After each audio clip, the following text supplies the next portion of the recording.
Hello everybody, welcome to the County Seat. Today I'm your host Chad Booth. We are bringing you a very interesting program today that is centered around something that has just been battered in the headlines. It's the inland port, and it seems like there are people fervent on both sides of the issue. But what is it really? And what opportunities does it provide not only in Salt Lake but across the state? That's the topic of our discussion today. We're going to start with a little bit of a definition about what the authority exactly is. If you were to mention the inland port in Salt Lake, most people would instantly think of the area, typically referred to as Salt Lake County's northwest quadrant. That has been a big part of the confusion as this project has come online. Utah's inland port is more of a statewide concept than it is a specific address. It's not a place per se, it's not a thing per se. The market will kind of decide what the market needs in Utah, right? The Port Authority is here to try to be strategic, to try to be forward-looking, to try to bring that systemic approach to planning and to helping promote the kind of development that is going to continue to make Utah the crossroads of the West. Utah happens to be an equal distance from the major western ports, Los Angeles, Oakland, and Seattle-Tacoma. Goods coming into the country would be transported to Utah, where they would be sorted into loads to be distributed farther inland, and opening the opportunity for Utah and other states to export goods internationally through the same hub. Jack Hedge, the newly minted director of the Inland Port Authority, likened it to a container of gummy bears. From Japan, bound for Salt Lake, the container arrives in Utah full of all colors and shapes and sizes of gummy bears. The job at the inland port would be to consolidate like colors into loads that would be taken farther inland. For example, the gold gummy bears, they go to Chicago. The red ones go to Denver. And I'm going to keep the green ones. Working the other direction, that now empty container is heading back to Japan and now can be filled with exports, such as frozen beef, iron, and coal. What the Port Authority is trying to look at the system-wide overall and plan for future development. But we're not the ones that are operating. We're not the ones that own the land. We're not the ones that are developing the land. The market will drive that kind of development and that kind of operation. What we're trying to do is coordinate it, not reinvent the wheel. For us, it's really about working with those landowners, those developers and those local jurisdictions to incentivize the right kind of development, the kind of development that's really going to enhance the system, make it flow better, and do it in a way that's smart and kind of 21st century approach to doing things. The only real tool at the Port Authority's disposal is a tax increment deferral to help promote development in a particular area. A tax increment deferral is basically the difference in the property tax before the land was developed and what the value is after. The plan is to use tax incentives to help bring about development that makes this project a very different kind of port. I think by taking this sort of statewide approach, this system-wide approach, we have the ability to put the facilities where they need to be the most efficient and effective, and to better support supply chains as they exist maybe in different areas around the state. I think that's a huge benefit to taking this approach over sort of the traditional approach, which would have put it all in one location and then centralized all those impacts. And I think that's one of the things that people were afraid of. Either things would have been left out, people in rural areas would have been left out, and people maybe in the Wasatch Front would have borne the brunt. Thanks. Now you've got all the details on exactly what the inland port is and where the authority comes from. How is it going to benefit all of the state of Utah? That's the conversation we will take up with our experts when we come back on the County Seat.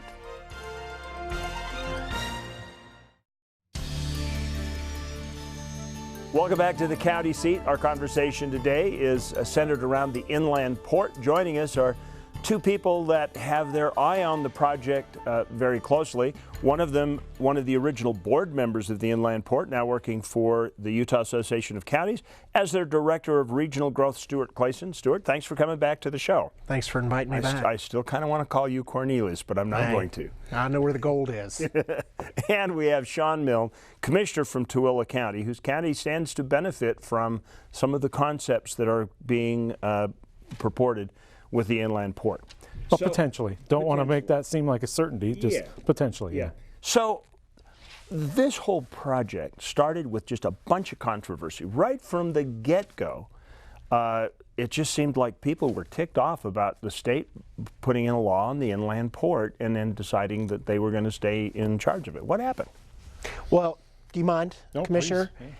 I think it's important to recognize that before the state created the authority 2 sessions ago, the mayor of Salt Lake City and the RDA board effectively gave away their tax increment to a developer and locked in the development rights for that developer for a 40-year development agreement.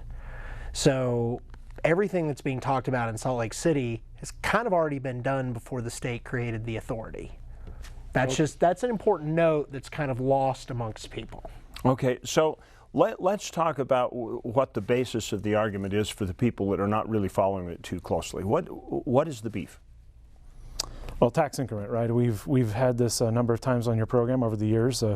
It's a general opportunity to use tax increment financing, or EDTIF, Economic Development Tax Incentive Financing, where in order to pay for certain infrastructure elements within an area that are hugely expensive, you might use a portion of what would have been normally collected by taxing entities in that area and used maybe with the school district, the county, a city, if they're participating in a special service district. And instead of that going to the general fund to be used like it normally would, you have for a certain period of time, under certain conditions typically, that money would be pooled and it would be used to either reimburse a developer that then at the onset of a project pays for maybe water, sewer, power, other critical utilities, transportation, workforce development. There's some ifs, ands, or buts, and there's some good opportunities depending upon what it can bring to the community. And it is largely a cooperative effort between those entities that I just gave a short list of and the state to be able to say there could be so much potential for good if X company or entity came to our community and provided jobs or an additional tax base, but there's a lot of front-end expenses, so how can we incentivize them to be here? And the Inland Port Authority has the ability to preempt the use of that authority, not in their entity, but the mechanism for determining how much of that increment to attribute towards a project.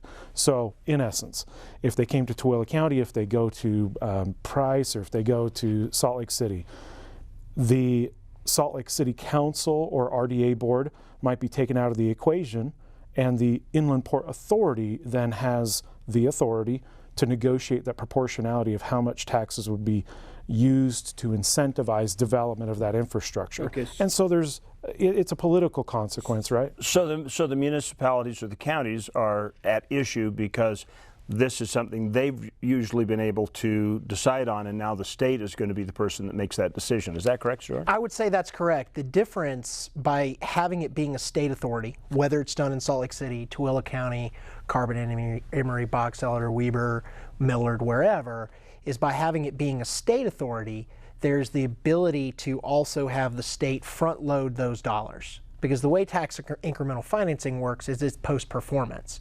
So if there's not an investment, there's not new value created.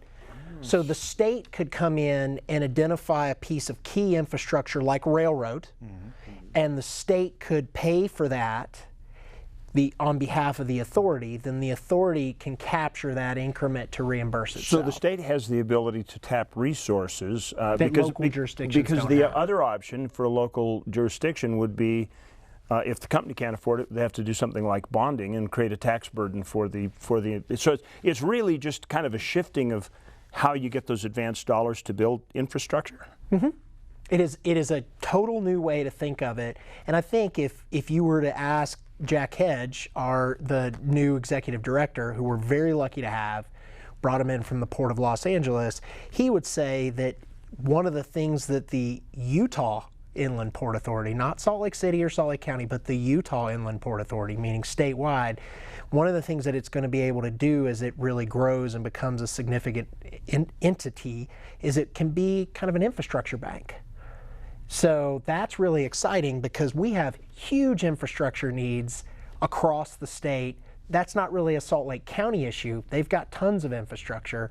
But if you go tour the state, which you both know, we have huge infrastructure needs. So this authority can act on behalf of the state to work with local jurisdictions, local counties, to then put plans together to create regional employment centers. So people like Linda Gilmore, who used to work for Millard County and is with GOED now, she's for years talked about the fact that you've got a chicken and an egg in rural Utah, and a guy needs a gas line to be able to build a factory, but the factory's got to be there to get the job. And so this kind of, the Port Authority is kind of the way to make that mechanism actually come true? I would say that that's the way we're looking at it at the association as we work with counties off of the Wasatch Front. And when I was early days on the board and involved in it, that's kind of how I always saw it, to serve that role. Because right now, I don't think there's another entity in the state that can play that role. Not certainly in the same way. And listen, I want to be sensitive to the fact that if a jurisdiction feels like this isn't for them, then so be it. But where Stuart and I play a role within the Inland Port Authority, and specifically a subcommittee for the Satellite Working Group, is the concept of potentially breaking it up from one huge centralized location, as has been so often talked about, and splitting it up throughout different regions throughout the state, right? I had an interesting conversation with an economic development professional a few months back who said, would you be okay with the Inland Port Authority coming in and utilizing, wielding this power to be able to use tax increment and usurping, this local authority? And it's an interesting perspective because I understand what she was asking.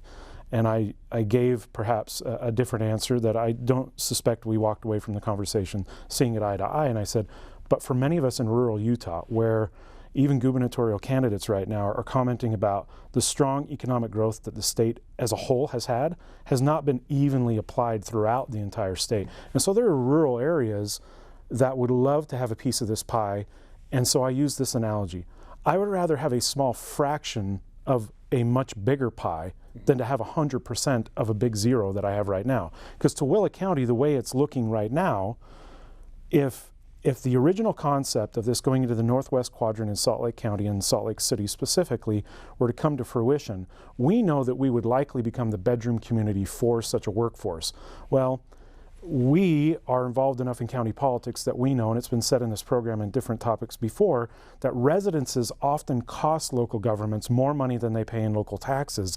And in the state of Utah, businesses getting taxed at the same rate as the household quantifiably pay a lot more in dollars, and that's why we have nice things. In the state of Utah, the pothole gets filled largely because of the businesses and the taxes that they pay and policing services and so on and so forth. Well, if we're going to be a bedroom community, that's not necessarily a great thing if all the capital expenditure, all the infrastructure, and the property tax for that commerce is in another jurisdiction right over our county line. I get why other jurisdictions may have some heartburn about what this potential could be for them. But I'd rather have a smaller fraction of a much bigger win in my community, and there are clearly other counties that feel the same way throughout the state, than to, from our view, squabble over whether or not we're getting 100% of something that we wouldn't have to share with a statewide authority. Okay, very good. That leads me to a couple of questions. We're going to follow them up right after this break on the county seat.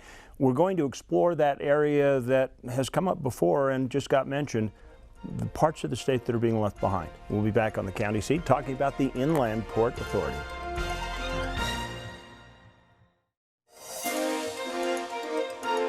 Welcome back to the county seat. We are talking about the Inland Port Authority. We have two authorities on the Port Authority with us today. We talked about the fact, and Sean, you brought up a very good point. We've got great economic growth in Utah. We are number one in the nation for the most part. But as I recall, there are like 11 counties that have not seen, of the 29, that have not seen that economic growth come back. And so I may be off on the number, but it's about that number where they haven't kept pace and they're not seeing the economic recovery. How does this inland port help them? Do you want to go, or do you? I'm going to kick it to you, given that that's your role in the Utah Association of Counties. I think that's a great opportunity. Well, I would actually tie it into the fact that take Salt Lake County, for example, take Salt Lake County specifically, this county is where they're in that county now. It's experiencing vast amounts of growth, right? Not just in job creation, but in residential.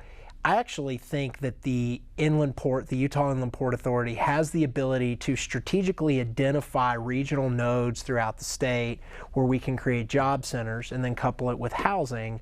And that actually will alleviate some of the congestion issues that we're experiencing on the Wasatch Front. Or are going to experience. I'll give you an example. I'll speak on behalf of Commissioner Milne. You were alluding to it in the earlier segment that if the project as envisioned earlier were to create all the development in Salt Lake County, it would further exacerbate an issue that you guys are experiencing, which is putting large amounts of people driving across the point of the mountain, the Oakers, to get in for jobs. 3 out of every 4 of our workers commute into Salt Lake every day. So not even talking about tax base, just talking about quality of life. Can you imagine if we had a significant employment center that the county was partnered with the state to make the appropriate kind of infrastructure development, and then we can leverage the fact that people are already living there. Then you do it in a place like Carbon and Emery County. Then you do it in a place up in Box Elder County. You start thinking about this stuff from a high-level perspective where we're making strategic infrastructure investments in partnership between the state and the local jurisdiction. And private enterprise. And it's got to be driven by private enterprise. Because they're eventually going to pay for it. With their property taxes. Exactly. Absolutely. But right now, if we were to do a deal in Tooele would create a project area and wait for a private developer to make that investment, and then hopefully that developer would recuperate their investment in a reimbursement agreement. But the state comes in and can say, all right, this is a strategic place to put a rail line, drop it in, that kicks off the whole development. We create a major employment center for the county. 3 out of 4 people are no longer having to make that drive. That's smart planning. But see, now that's getting back to one of the things that I think is a big issue here, and that is, Salt Lake's pretty convenient. You've got 2 major interstates that cross here, so transportation-wise, it's a real plus. And you start subtracting. Well, Tooele, not so much. You're pretty much close to the same thing because you're really close. Yeah. We're so much so close. But as you talk about Carbon Emery Highway 6, you do have some challenges that not Green River. There's an interstate right there in Green River, and Sitla owns a ton of acreage, and there's a rail spur. The thing Green River doesn't have is natural gas. But that then becomes something that Emery County and the city of Green River can partner with the Inland Port Authority to work with someone like Dominion and deliver natural gas to that area, which then can be the backbone infrastructure to drive the next industry. element. Yeah, and so it's a mechanism that while the impetus may be the inland port itself or some fractal of it, the hope for it, of course, is that it spurs that, again, off of that I-15 spine in the 4 major counties of Weber, Davis, Salt Lake, and Utah, and helps to diversify, spread out some of that economic success that the state has become so great at. And also relieve some of the stress of growth. Bingo. And, that's the bigger picture here. Really, that is such a good win. First of all, I love that the state legislature and the administration recognizes that we're number 1 right now, but we won't stay that way by just doing the same thing the same way, because other states are paying attention to that. So they're already starting to emulate us. The fact that we need to be innovative and look at what the next 10 to 15 year increment will be is the same reason why they're moving the state penitentiary. And I don't want to make too many controversial, topics in one show here, but that's going to open up in that tech corridor a lot of contiguous land. Now the state cares about this, and citizens care about the state caring about this, because if you can put jobs closer to where people are commuting from because that's where they live, then UDOT doesn't need to build as many lane miles of roads that are incredibly expensive, not only to build out, but to also maintain. Right? So then there's also the air quality issue. And Utahns have been saying for a number of years that air quality continues to be a factor. And when surveyed, businesses are also saying, hey, from a recruitment standpoint, we think that it's important. Well, if you don't have commuters out there for an average of an hour and a half for a commute and that volume, and it's decreasing over time because you're moving the job centers closer to the population centers, this is a good thing in a much more holistic way than just one inland port. And I want to add, I know you have to go to a break. The other thing to recognize is there's nothing. So when you talk to Jack, who came from the Port of Los Angeles, that port has 100+ years of mess that they have to deal with. We are building this thing from the ground up. Why not make it the most green port on the planet? Why not partner with Siemens or big companies that want to test products? We can do that here. It's a blank slate. Oh, that's a good point. We have a lot to think about, and we've got final thoughts in just a second. We're going to take a quick break, come back with the final segment of County Seat.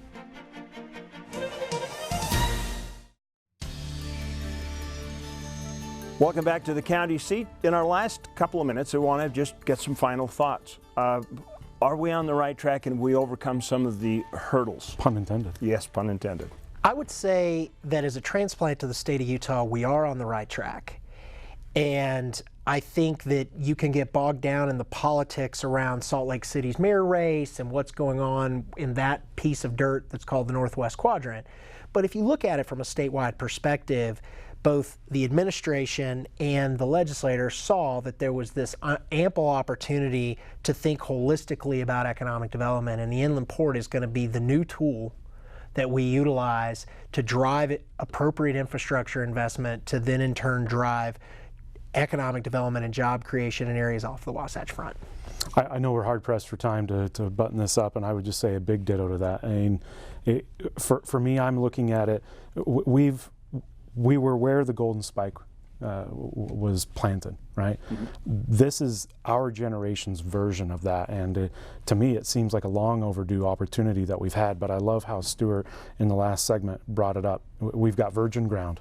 We've got other places we can learn from, and while they can't as easily fix those where they're at, we have the opportunity to do it here. Let's strike while the iron is hot. Boy, what a topic.